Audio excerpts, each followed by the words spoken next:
Hello, good afternoon. क्या हालचाल आप सभी का? ठीक ठाक हैं सभी?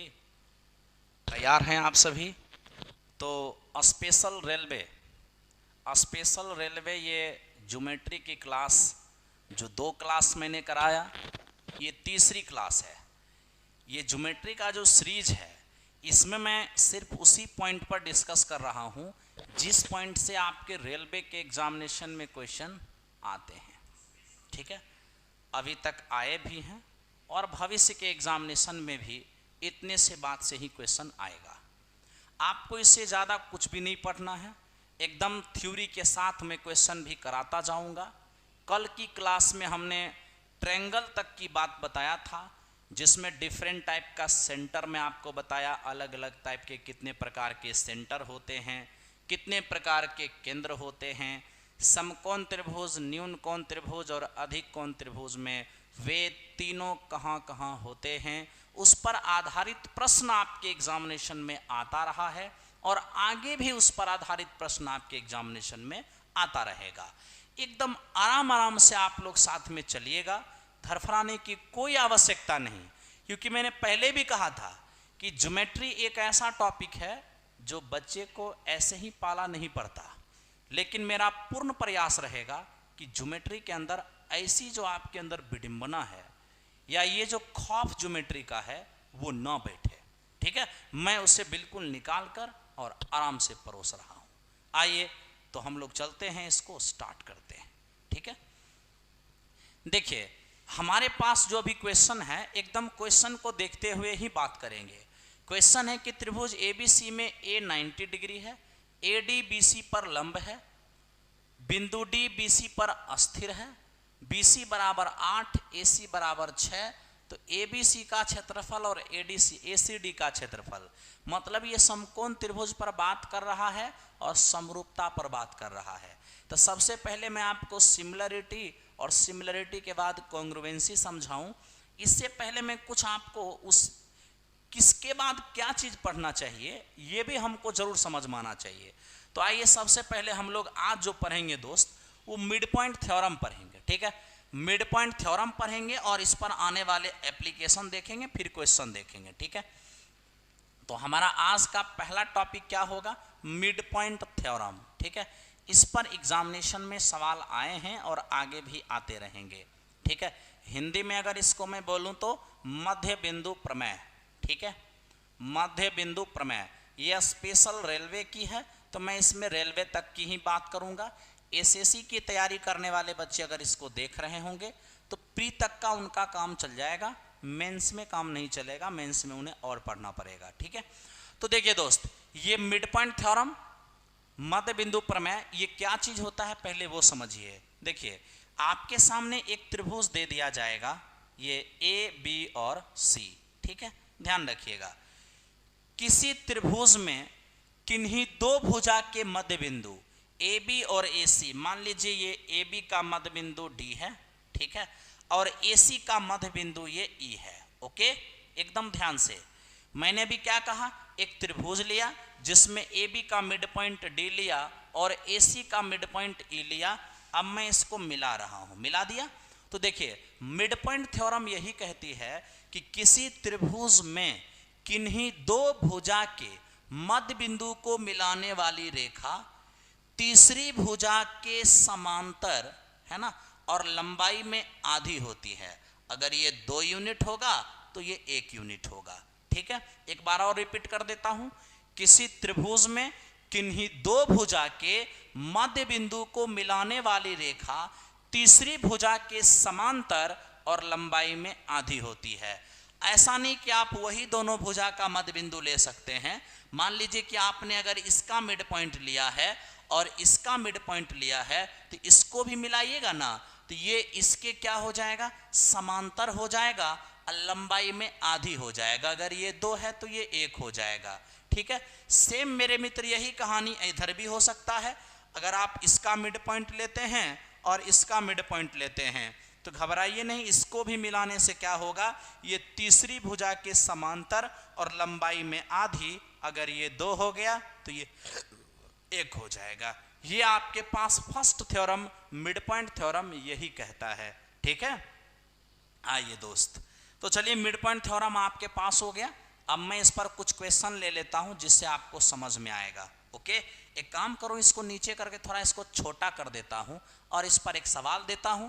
हर थ्योरी पर एक सवाल होगा, साथ ही साथ हम लोग प्रैक्टिस भी करेंगे, जिससे कि आपको कोई भी चीज रटने की आवश्यकता नहीं पड़ेगी। लीजिए, इसको थोड़ा छोटा करके मैं साइड कर देता हूं, ठीक है। आइए इस पर सवाल देखते हैं। देखिए दोस्त, इस पर एक सवाल है, आपके सामने लिखा है, देखिए क्या है सवाल। त्रिभुज ABC में, त्रिभुज ABC में, ठीक है, त्रिभुज ABC में DE का मान ज्ञात करें, DE का मान ज्ञात करें यदि D तथा E AB एवं AC का मध्य बिंदु है, इस तरह से सवाल देगा, का मध्य बिंदु है, ठीक है। यदि BC बराबर 18 सेमी हो, 18 सेमी हो, ये क्वेश्चन है। आपके पास ऑप्शन में लिखा है 36, दूसरा ऑप्शन लिखा है 9, तीसरा ऑप्शन लिखा है 18 और चौथा ऑप्शन लिखा है नन ऑफ दीज। आपको आंसर बताना है कि इनमें से कौन सा आंसर जाएगा। जितने भी बच्चे देख पा रहे हैं, सर थ्योरी कुल दीजिए सर, एकदम थ्योरी पूरा देंगे आप, उसके लिए घबराइए नहीं, ठीक है। आप सवाल बनाइए, आपके सामने क्वेश्चन लिखा हुआ है, एकदम इसको क्वेश्चन कीजिए पहले।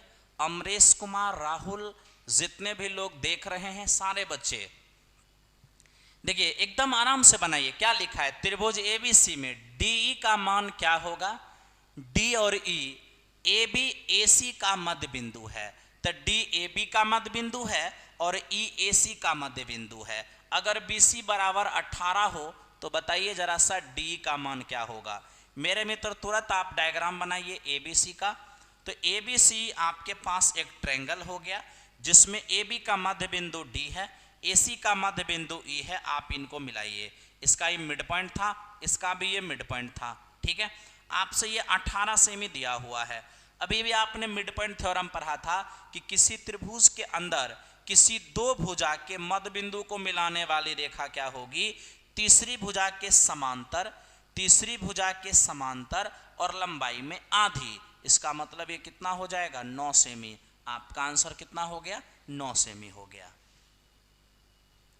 ऐसे ही मेरे मित्र कंटिन्यूअसली आप देखते रहिए, रिंकी तिवारी, विपुल कुमार, सबको समझ में आएगा, ठीक है भाई।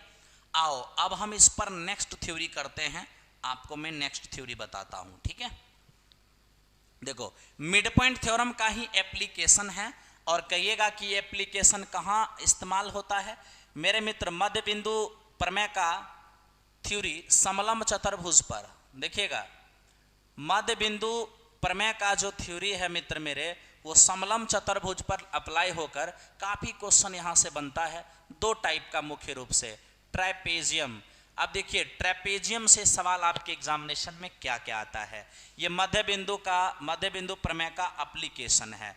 देखो दोस्त, ये आपके पास एक समलंब चतुर्भुज है। समलंब चतुर्भुज वो चतुर्भुज होता है जिसका एक जोड़ा भुजा समांतर होती है। तो जैसे अभी आपके पास AB और CD, ये क्या है मित्र मेरे, एक समलंब चतुर्भुज है जिसमें CD AB के समांतर है, ठीक है। जिसमें AB के समांतर कौन है बेटा, CD है, ठीक है। ध्यान से सब लोग देखते रहिए। तो समलंब चतुर्भुज किसको बोलते हैं, ऐसा चतुर्भुज जिसका एक जोड़ा भुजा समांतर हो और एक जोड़ा भुजा असमांतर हो, यानी समांतर नहीं हो। तो देखिए आज ये समांतर नहीं है, लेकिन ये समांतर है, एक जोड़ा भुजा समांतर है, कोई दिक्कत नहीं, ठीक है। देखिए पहला थ्योरी ये कहता है किसी समलंब चतुर्भुज के अंदर जो भुजा असमांतर हैं, आप उनका मध्य बिंदु लीजिए। तो लीजिए, असमांतर भुजा एगो AD है, एगो BC है जो पैरेलल नहीं है, तो हमने इसका मिड पॉइंट ले लिया D, और आप इसका ये मैंने P ले लिया। और इसका मध्य बिंदु आप ले लीजिए Q, ठीक है बेटा, मध्य बिंदु Q। तो याद रखिएगा किसी समलंब चतुर्भुज में असमांतर भुजा के मध्य बिंदु को मिलाने वाली रेखा, असमांतर भुजा के मध्य बिंदु को मिलाने वाली रेखा की लंबाई यानी PQ की लंबाई समांतर भुजा का औसत होता है। औसत मतलब समांतर भुजा को मेरे मित्र ऐड करके और आधा कर दीजिएगा, यही हो जाएगा PQ का लेंथ, ठीक है। इस पर कई बार आपके एग्जामिनेशन में सवाल आ चुका है, ये वेरी वेरी इंपॉर्टेंट थ्योरी है। दूसरा एप्लीकेशन यहीं पर मेरे मित्र इसका लीजिए एक, हाँ फिर से मैं एक समलंब चतुर्भुज बना रहा हूं, ये रहा समलंब चतुर्भुज। थोड़ा डायग्राम टेढ़ा हो गया मेरे दोस्त, कोई बात नहीं, ठीक है। यहां देखो, चलो बन गया एक समलंब चतुर्भुज है जिसमें आज फिर से ये दोनों आपस में क्या है, समांतर हैं। तो देखिए मैं इनको आज AB कह रहा हूं, इनको B कह रहा हूं, इनको C और इन्हें मैं D कह रहा हूं, ठीक है। लीजिए एक विकर्ण हमने BD खींचा और एक विकर्ण हमने AC खींचा है। देखो मित्र मेरे क्या होता है कि AC विकर्ण का मध्य बिंदु जिसे मैं आज P कह रहा हूं, ये P क्या है, AC का मध्य बिंदु है। एक मैं यहां पर Q ले रहा हूं जो क्या है, BD का मध्य बिंदु है, ठीक है, दोनों विकर्ण का मध्य बिंदु है। आपसे पूछ देगा कि बताइए ये PQ का लेंथ क्या होगा, तो ये क्या होता है, ये समांतर भुजा के है ना अंतर का आधा होता है। समांतर भुजा के अंतर का आधा, अंतर मतलब बड़ा में से छोटा को घटा के और 2 से भाग दे दीजिए, ठीक है। तो समांतर भुजा के योग का आधा कौन होता है, समांतर भुजा के अंतर का आधा कौन होता है। ये दोनों से आपके एग्जामिनेशन में मध्य बिंदु थ्योरम का ये एप्लीकेशन है, इस एप्लीकेशन से आपके एग्जामिनेशन में सवाल आ चुके हैं, ठीक है, और आगे भी सवाल आएंगे। आइए हम इस पर कुछ क्वेश्चन लेते हैं और फिर आपको सॉल्व करवाते हैं। बच्चे जो इसको स्क्रीनशॉट लेना चाहेंगे यूट्यूब पे ले लीजिए, और ऐप वाले बच्चे इसको आराम से समझते रहिए। कृष्णानंद गुप्ता, अनूप कुमार सिंह, बबलू पासवान, विकास कुमार सिंह, इसी तरह से कंटिन्यू बने रहिए, ठीक है। गुरुजी समझ गए, ठीक है भाई। आओ अब इस पर कुछ सवाल ले लेते हैं। तो चलो एक सवाल आप निकाल के जरा बताओ तो देखते हैं क्या बोलते हो। बोलो PQ बराबर क्या होगा। तो दिए गए चित्र में आपको बताना है कि PQ बराबर क्या होगा, ठीक है। PQ बराबर क्या होगा ये आपको बताना है। ये दोनों जो भुजा समांतर है, मैं नाम दे देता हूं ABC और D, ठीक है। मैंने आपके पास एक समलंब चतुर्भुज दिया जिसमें मेरे मित्र ये हमारे पास 10 सेमी है और ये मेरे पास 24 सेमी है, और आपके पास सवाल क्या आ गया, ये एक समांतर भुजा का ये मध्य बिंदु है और ये दूसरे समांतर भुजा का भी मेरे मित्र मध्य बिंदु है। आप जरा सा इसको मिला करके PQ का लेंथ बताइए। एक सवाल आपके पास ये आ गया। दूसरा सवाल मेरे मित्र, ये तो कई बार आपके एग्जामिनेशन में आया हुआ है। देखिए फिर से मैंने यहाँ पर एक फिगर ले लिया ABC और इसको D कह दिया। ये एकदम समलंब चतुर्भुज है भाई, जिसमें ये AC विकर्ण और ये BD विकर्ण है ना। AC का मध्य बिंदु P है और BD का मध्य बिंदु Q है। इनको मिलाने वाली रेखा की लंबाई कहा, जिसमें इसकी लंबाई दे दिया है 42 सेमी और इसको दे दिया है 28 सेमी। फास्ट कीजिए, जितने भी लोग देख रहे हैं फास्ट सॉल्व करिए। तो देखिए जो बच्चे सॉल्व कर रहे हैं वो ये कह रहे हैं कि सर असमांतर भुजा जो पैरेलल नहीं है उसके मिड पॉइंट को मिलाने वाली लाइन का जो लेंथ होगा वो समांतर भुजा के योग का आधा होगा, यानी ये 24 + 10 और बटे 2 यानी कितने हो जाएंगे, ये 17 सेमी हो जाएंगे। लेकिन सर विकर्ण के मध्य बिंदु को मिलाने वाली रेखा की लंबाई अगर निकालेंगे तो ये क्या होगा, समांतर भुजा के अंतर का आधा होगा। मेरे मित्र ये आपका 7 सेमी आ जाएगा। आई होप कि आपको दोनों ही बात समझ में आई होगी। चलिए आइए, सारे लोग समझ रहे हैं, किसी को कोई दिक्कत नहीं हो रहा होगा, ठीक है दोस्त। आओ भाई चलते हैं, इसको आगे बढ़ाते हैं एक एक बात में आपको समझाते हुए। तो चलिए मिड पॉइंट थ्योरम मैंने आप सभी को करा दिया। अब यहां से हम लोग थेल्स थ्योरम की ओर चलेंगे, ठीक है। तो अगला हमारा कौन सा आ जाएगा भाई, अगला जाएगा हमारा थेल्स थ्योरम, और थेल्स थ्योरम में भी काफ़ी क्वेश्चन बनते हैं। मैं आपको दिखाता हूं थेल्स थ्योरम में क्या बनेंगे, है ना। थेल्स पर में एकदम एक एक बात को मेरे मित्र हमें समझना है, और चूंकि रेलवे के एग्जामिनेशन में काफ़ी टफ क्वेश्चन नहीं आता है, एकदम बारीकी से देखिए। देखिए थेल्स थ्योरम ये कहती है कि किसी भी त्रिभुज में, ध्यान देना, किसी त्रिभुज में किसी दो भुजा, ठीक है, किसी त्रिभुज में किसी दो भुजा पर स्थित भिन्न भिन्न बिंदुओं को मिलाने वाली रेखा, ध्यान देना, किसी त्रिभुज में किन्हीं दो भुजा, ठीक है, किन्हीं दो भुजा पर स्थित भिन्न भिन्न बिंदुओं को मिलाने वाली रेखा अगर तीसरी भुजा के समांतर है, ठीक है, तो वो उन दोनों भुजाओं को एक ही अनुपात में बांटेंगे। फिर से रिपीट करता हूं, क्या मैंने कहा, किसी त्रिभुज के अंदर किन्हीं दो भुजा पर स्थित भिन्न भिन्न का मतलब ये आज मध्य बिंदु है नहीं, आज ही मिड पॉइंट है नहीं, तो किसी त्रिभुज में किन्हीं दो भुजा पर स्थित भिन्न भिन्न बिंदुओं को मिलाने वाली रेखा अगर तीसरी भुजा के समांतर है तो ये इन दोनों भुजाओं को एक ही अनुपात में बांटेगी, ठीक है। यानी जो इनका रेशियो होगा वही इनका रेशियो होगा। तो आप डायरेक्ट कह सकते हो सर, तो जो AD बट्टा में DB होगा, ध्यान देना, मैं अभी क्या कह रहा हूं, जो AD बट्टा में DB होगा वही मेरे मित्र AE बट्टा में EC होगा, वही मेरा AE बट्टा में EC होगा, ठीक है। इस बात को ध्यान रखना, ये एक काम कर गया। ऐसे आप चाहो तो इसको लिखने का अंदाज ये भी हो सकता है, जैसे कि ये AD है ना, ये AD, अगर आप AE को यहां लिखना चाहोगे तो BD यहां आ जाएगा, तो आप चाहो तो इसको AE और BD को यहां लिख भी सकते हो, कोई दिक्कत नहीं है। तो आप ऐसे भी इसको लिख सकते हैं, कोई इशू नहीं है ना।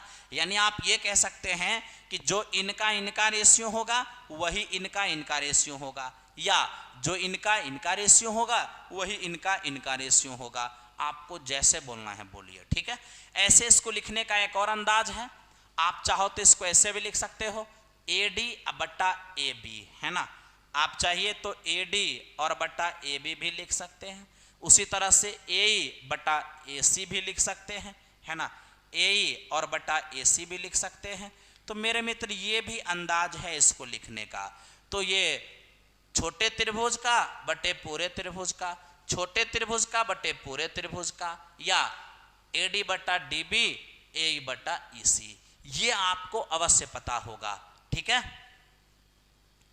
मैथ के हीरो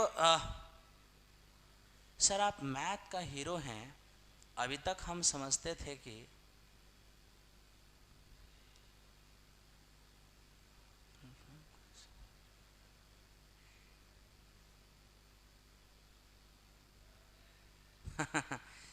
आइए भाई साहब देखते चले इसी तरह से, ठीक है, ध्यान दो। तो ये पूरी की पूरी कहानी मैंने आपको समझाया, ये थेल्स थ्योरम था। मेरे मित्र अब इस पर सवाल कुछ लेते हैं और सवाल आपको समझाते हैं। बच्चे इसको देखिएगा, क्या आप कैसा सवाल आपके एग्जामिनेशन में आता है। आपसे ये कहा जाता है कि त्रिभुज ABC, ऐसे थेल्स थ्योरम को और थोड़ा सा मैं डिटेल करता हूं दोस्त। थेल्स थ्योरम कभी भी, जैसे देखिए मेरे मित्र यही आपके पास है, A B और C है, ठीक है, घबराइए नहीं। उसने क्या किया, यहां पर P यहां पर Q ले लिया और यहां से इसको मिला दिया। तो ये मिला दिया ना भाई, तो हमको इससे मतलब नहीं है। थेल्स थ्योरम लगने के लिए बस ये जरूरी है कि ये इसके समांतर होना चाहिए। अगर ये इसके समांतर हो गया तो जो अनुपात इनका और इनका होगा वही अनुपात इनका और इनका होगा। थेल्स थ्योरम ऐसे ही लगता है, जैसे कि आप मेरे मित्र कोई त्रिभुज इस तरह से बना लिए, A B और C आपने बना लिया, ठीक है, घबराने की कोई आवश्यकता नहीं। मान लो कि आज मेरे मित्र यहां पर कोई बिंदु P, यहां पर कोई Q है, इसको मिलाया, तो आप चिंता मत करिए, अगर ये इसके पैरेलल है, बस समांतर होना चाहिए, तुलस थेल्स थ्योरम लगेगा। और थेल्स थ्योरम क्या कहेगा, जो इनका और इनका रेशियो होगा वही इनका और इनका रेशियो होगा, ठीक है। तो थेल्स थ्योरम लगाने के लिए बस ये जो आपने दो बिंदु से रेखा खींचा है वो तीसरी भुजा के समांतर होना चाहिए, ठीक है। जो दो भुजा को आपने ऑपरेशन किया है वो ऑपरेशन करने वाली लाइन तीसरी के समांतर होना चाहिए। आपने जिस दो भुजा का ऑपरेशन किया है वो ऑपरेशन करने वाली लाइन तीसरी भुजा के समांतर होना चाहिए, बस थेल्स वहां पर लग जाएगा, ठीक है।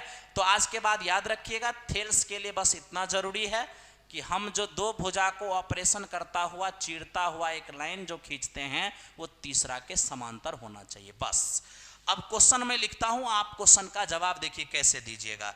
एवरीवन, आपके एग्जामिनेशन में इस तरह के क्वेश्चन आते हैं, देखिए कंसंट्रेशन से आप लोग क्वेश्चन मेरे साथ लिखिएगा। त्रिभुज एबीसी में, ठीक है, त्रिभुज एबीसी में डीई है ना, डीई समांतर बीसी, डीई समांतर बीसी तथा डीई समांतर बीसी तथा एडी अनुपात, ठीक है, तथा एडी अनुपात डी, ध्यान दीजिएगा, एडी अनुपात बीडी इक्वल्स टू 2:3 है ना, है ओके। अब आपसे कह दिया एई बराबर 6 सेमी, एई बराबर 6 सेमी, ठीक है। तो बताइए AC का मान क्या होगा, AC का मान क्या होगा, बस आपको इतना बताना है। ये सवाल बना लिए तो समझे आपने काम कर लिया। आइए मैं आपके लिए ऑप्शन लिख देता हूं। ऑप्शन आपके पास क्या है दोस्त, जरा इसको समझेंगे।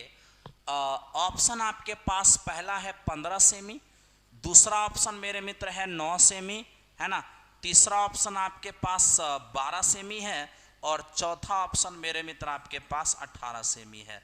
देखता हूं क्या आंसर देते हैं, क्या आंसर देते हैं। देखें दोस्त मेरे, कोचिंग भी जल्द खुलेगा, आप टेंशन मत लीजिए। वो गवर्नमेंट जब अपना दिशा निर्देश देगी ना, गाइडलाइन, तो खुल जाएगा। चलिए, खुशबू कुमारी 15 बोल रहे हैं, उमा शंकर नेहा सिंह भी 15 बोल रहे हैं।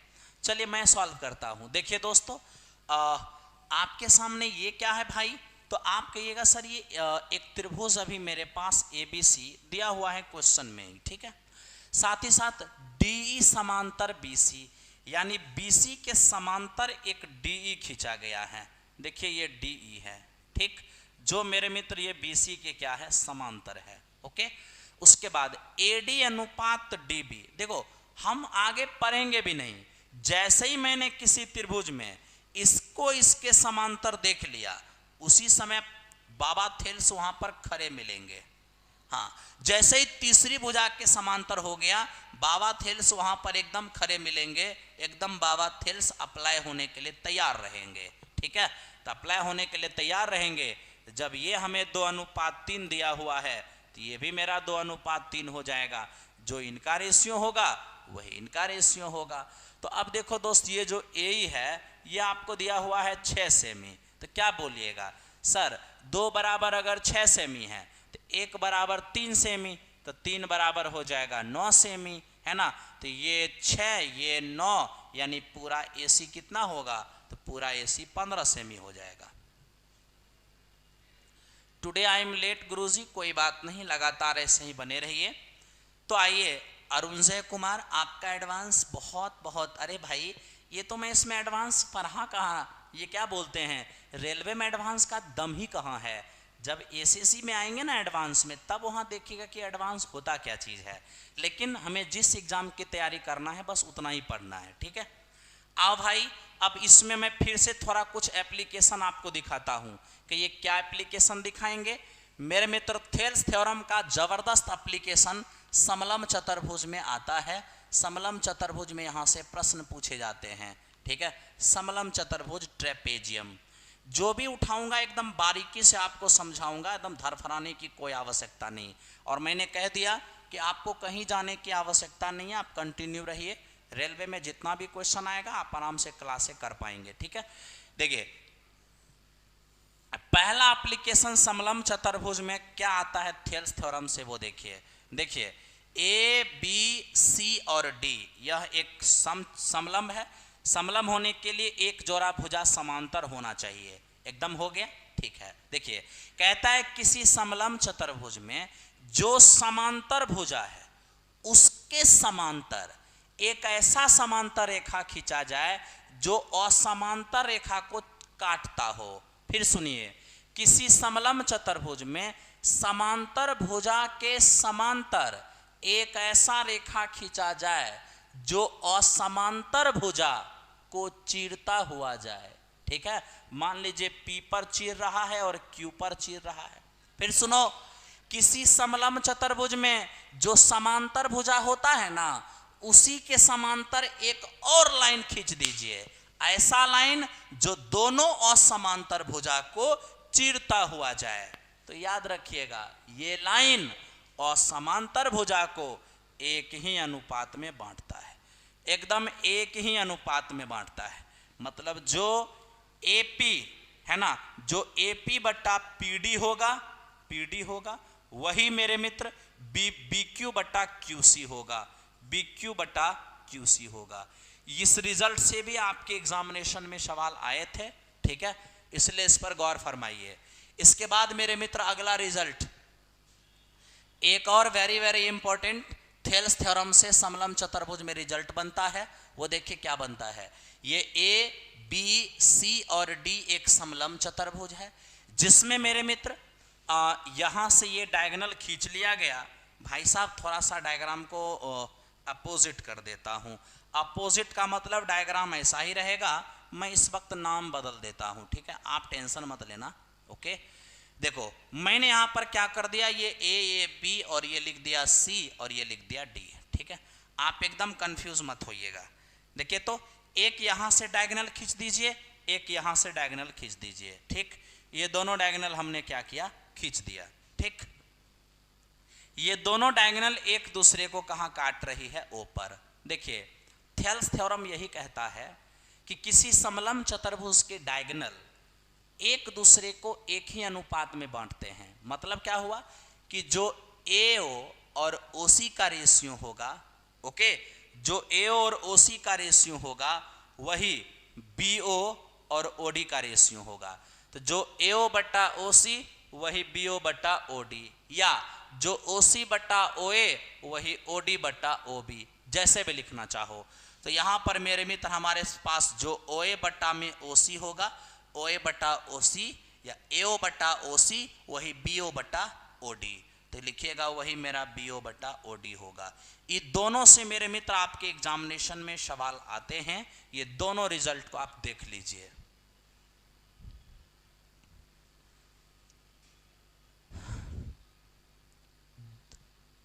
आप सभी जानते होंगे कि द पाथवे मुसल्लापुर हाट किसान कोल्ड स्टोर के अंदर है। ठीक है, द पाथवे। आइए, ये मेरे मित्र आपने देखा ये दोनों के दोनों। अब इस पर मेरे मित्र हम कुछ क्वेश्चन देखते हैं और फिर क्वेश्चन से हम बात करेंगे कि क्या ऐसा क्वेश्चन इस पर आता है। ठीक है, अब देखो एक सवाल आपसे ऐसा पूछ लिया जाता है कि जैसे मेरे मित्र आपसे कहा जाएगा, एकदम लैंग्वेज में लिखेगा दोस्त, लैंग्वेज में। मैं अभी डायग्राम बना देता हूं, लेकिन लैंग्वेज में आपसे लिखेगा, आपसे कहेगा कि ABCD एक समलंब चतुर्भुज है। ध्यान से देखिएगा, ABCD एक समलंब चतुर्भुज है, ठीक है, जिसमें AC और BD इसके विकर्ण हैं जो एक दूसरे को O पर काटते हैं। ओके, आपसे ये भी कहेगा ये दो है ना, ये 2 सेमी है और ये मेरे मित्र X है। ओके, और उसके बाद आपसे कह दिया जाएगा कि सर ये 5 सेमी है और ये मेरे पास 10 सेमी है। तो बताइए सर क्या होगा रेशियो। तो मतलब आपसे डायरेक्ट पूछ दिया जाएगा X का मान क्या होगा। ठीक, अब X का मान पूछ दिया जाएगा तो मैं उतना थोड़े सोचूंगा, मैं सीधे कहूंगा जो OA बट्टा में OC होगा वही OB बट्टा में, है ना, OB बट्टा में OD होगा। जो AO बट्टा OC वही OB बट्टा OD। डायरेक्ट सॉल्व करूंगा और सीधा सीधा आंसर कितना बोल दूंगा, 4 सेमी बोल दूंगा, सीधे काम चल गया। इतना सॉल्व भी नहीं करना है, जब इसका ये 2 गुना है तो इसका भी ये 2 गुना होगा, सीधे सीधे आप लिख दीजिए 4 सेमी हो जाएगा। ठीक है, इतनी सी बात आपको समझ में आ गया, किसी को कोई दिक्कत नहीं हुई। ठीक है, तो हम लोग मिड पॉइंट थ्योरम देख लिए, हम लोग थेल्स थ्योरम देख लिए। अब मेरे मित्र यहाँ क्या है ना, एक मैं यहाँ पर एक बात बताते हुए आगे बढ़ूंगा।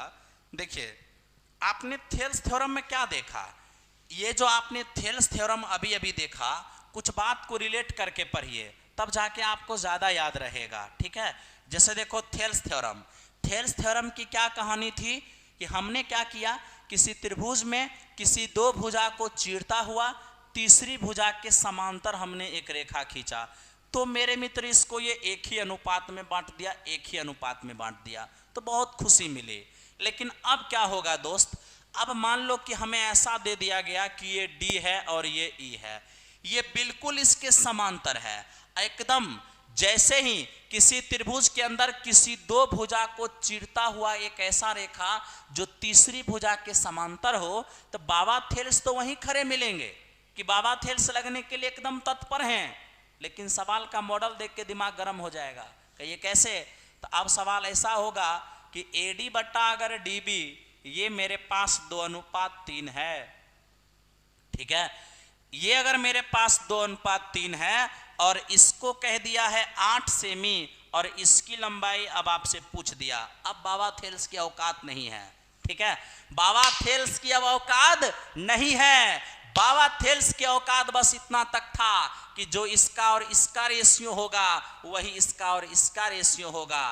जैसे ही बात यहां आ गया तो इसके साथ अगर बात यहां आ गया तो इसके समांतर होने के बावजूद भी बाबा थेल्स के अधिकार से बाहर हो गया, क्योंकि बाबा थेल्स का अधिकार यहां नहीं है। तो अब थेल्स साहब क्या बोलेंगे, बुलाइए समरूपता को। अब कौन संभालेगा इसको, समरूपता संभालेगा। यानी अब हमें समरूपता पढ़ना जरूरी हो गया। आइए अब हम यहां से समरूपता की ओर चलते हैं और आपको समझाते हैं कि सिमिलरिटी क्या चीज है। ठीक है, तो यहां से मेरे मित्र हम लोग पढ़ेंगे अब कॉन्ग्रुएंसी। ठीक है, हम लोग कॉन्ग्रुएंसी पढ़ेंगे और हम लोग सिमिलैरिटी पढ़ेंगे। दोनों बात आप लोग ध्यान से देखिएगा। सिमिलैरिटी का मतलब हुआ समरूपता, सिमिलैरिटी का मतलब समरूपता हो गया, और कॉन्ग्रुएंसी का मतलब हो गया सर्वांग क्षमता, है ना, सर्वांग क्षमता। ध्यान देना। अब देखो दोस्त, इन दोनों में काफी अंतर है, मैं आपको बताता हूं क्या अंतर है। सबसे पहले सिमिलरिटी क्या चीज होता है और कॉन्ग्रुएंसी क्या चीज होता है, इन दोनों का मतलब समझिए। देखिए, सिमिलरिटी का मतलब समरूपता होता है, जिसका चेहरा एक समान हो गया ना, ऐसा दो आकृति जिसका चेहरा एक समान है वो समरूप है। लेकिन जिसका चेहरा एक समान है तो हाथ पांव की लंबाई भी एक समान होना चाहिए, तो वो उसको सर्वांगसम बोलते हैं।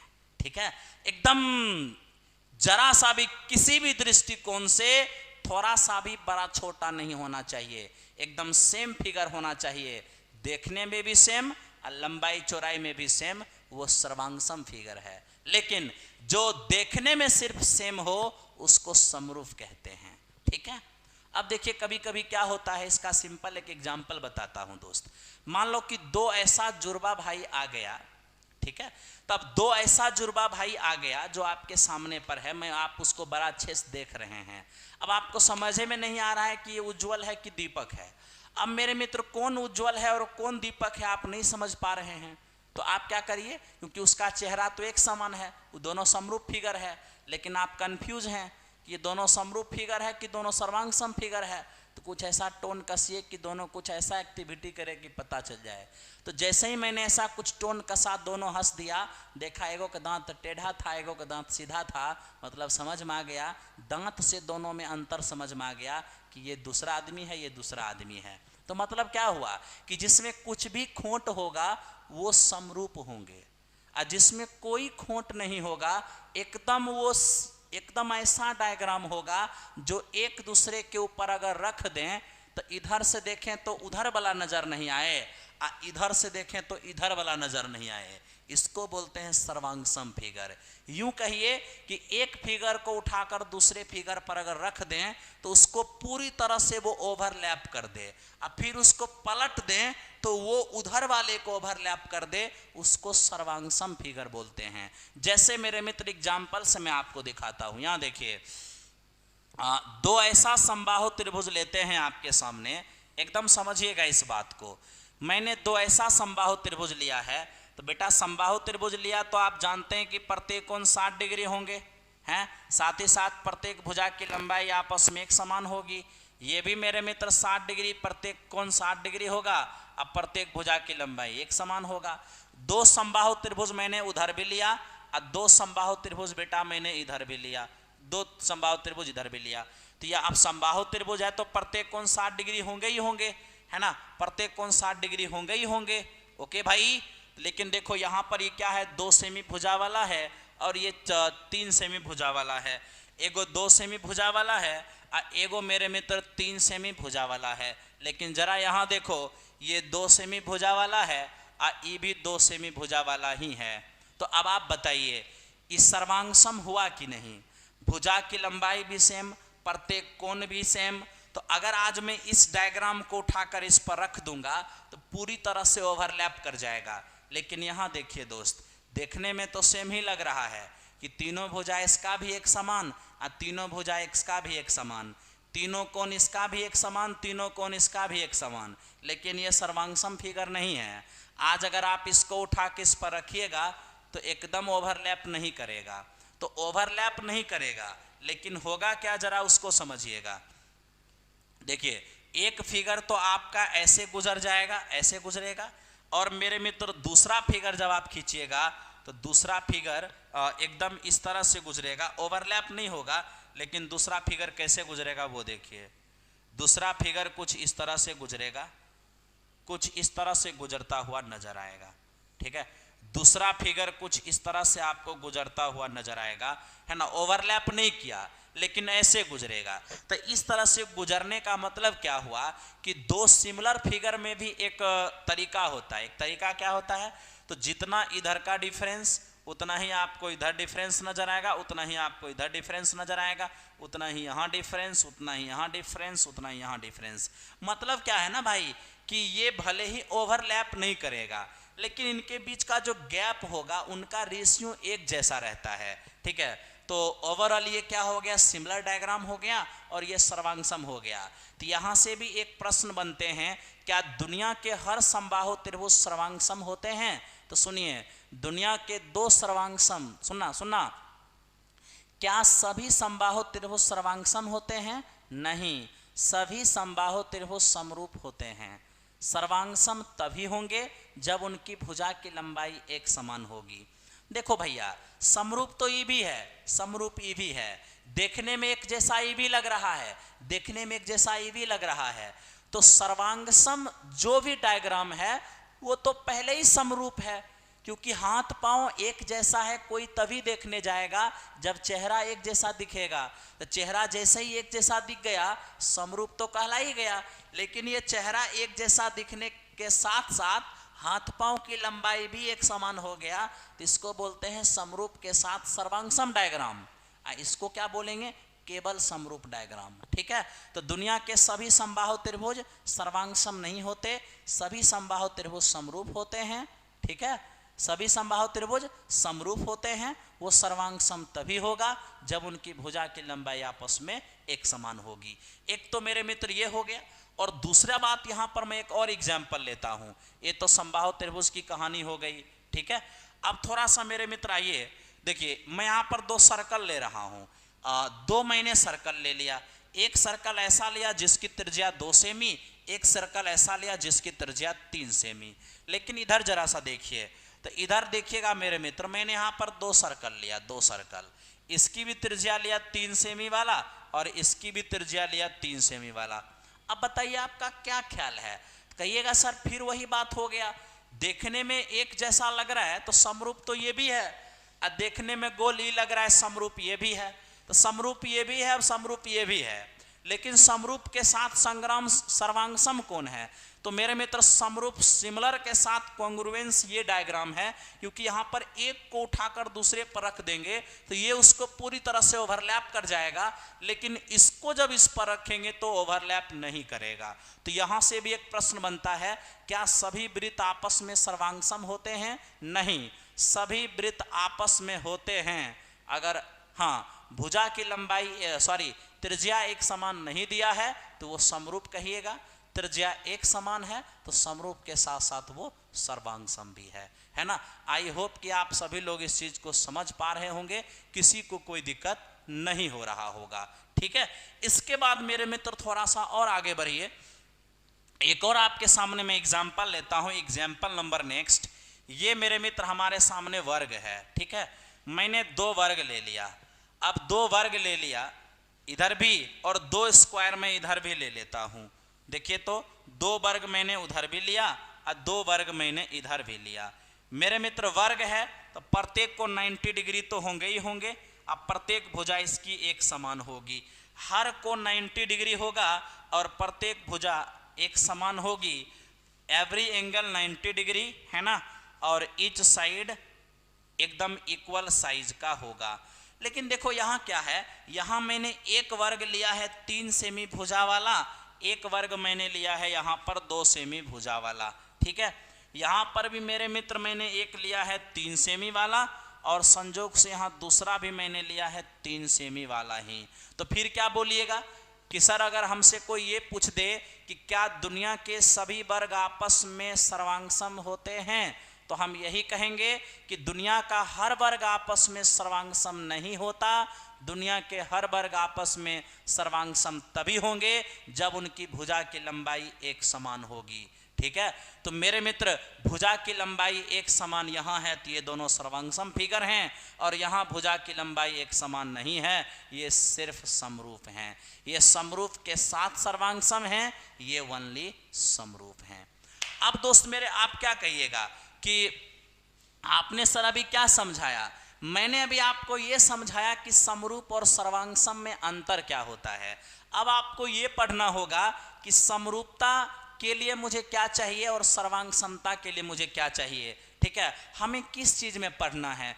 तो मेरे मित्र सर्वांग समता और सिमिलरिटी, समरूपता और सर्वांग समता दोनों ही हमें पढ़ना है। किसके लिए? सिर्फ त्रिभुज के लिए, ठीक है। दोनों ही हमें किसके लिए पढ़ना है? ओनली ट्रायंगल के लिए पढ़ना है मेरे मित्र।